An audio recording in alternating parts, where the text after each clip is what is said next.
அஸ்ஸலாமு அலைக்கும். ரமதான் சீரீஸில் அடுத்து நம்ம பார்க்க போகிறது புரோக்கன் கிளாஸ் கடல் பாசி. இதை மொசைக் கடல் பாசின்னு சொல்லுவாங்க. இது பண்ணுறதுக்கு ஃபர்ஸ்ட்டு அகர் அகர் பவுடர் வந்து 1/2 லிட்டர் தண்ணியில் சக்கரை போட்டு நல்லா கொதிக்க வச்சு எடுத்துக்கோங்க. இதில் நீங்கள் ஏதாவது வெனிலா ஃப்ளேவர் இல்லை ஆரஞ்சு இந்த மாதிரி ஏதாவது ஃப்ளேவர் ஆட் பண்ணுறதா இருந்தாலும் ஆட் பண்ணிக்கோங்க. இந்த மாதிரி குட்டி குட்டி பிளேட்டில் நான் நிறைய ஃபுட் கலர் சேர்த்துருக்கேன். ஸோ அதில் வந்து நம்ம கொதிக்க வச்ச அந்த கடல் பாசி மிக்சரை ஊற்றி செட் பண்ணி அடுத்து வெனிலா கடல் பாசி ப்ரிப்பேர் பண்ணிக்கோங்க. நான் இன்னைக்கு ஃப்ரெஷ் க்ரீம் மில்க் மேட்லாம் சேர்த்து பண்ணியிருக்கிறேன். ஏற்கனவே அப்லோட் பண்ணியிருக்கேன் ரெசிபி, செக் பண்ணி பார்த்துக்கோங்க. இன்க்ரீடியன்ஸ் எல்லாம் கீழே இருக்குது, செக் பண்ணிக்கோங்க. சீஸ் கேக் மோல்டும் புட்டிங் கப்ஸும் எடுத்திருக்கேன் இன்னைக்கு செட் பண்ணுறதுக்கு. சீஸ் கேக் மோல்டில் மட்டும் நான் வந்துட்டு வெனிலா ஸ்பாஞ்ச் கேக் வந்து பேஸில் அழகாக வந்து செட் பண்ணிக்கிறேன்.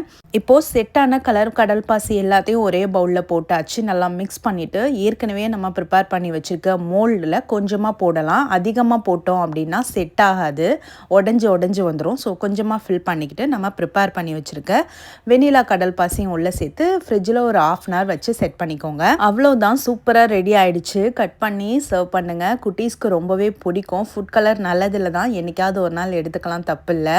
இந்த ரெசிபியை சேவ் பண்ணிவிட்டு உங்கள் ஃப்ரெண்ட்ஸ் அண்ட் ஃபேமிலிக்கு ஷேர் பண்ணுங்கள்.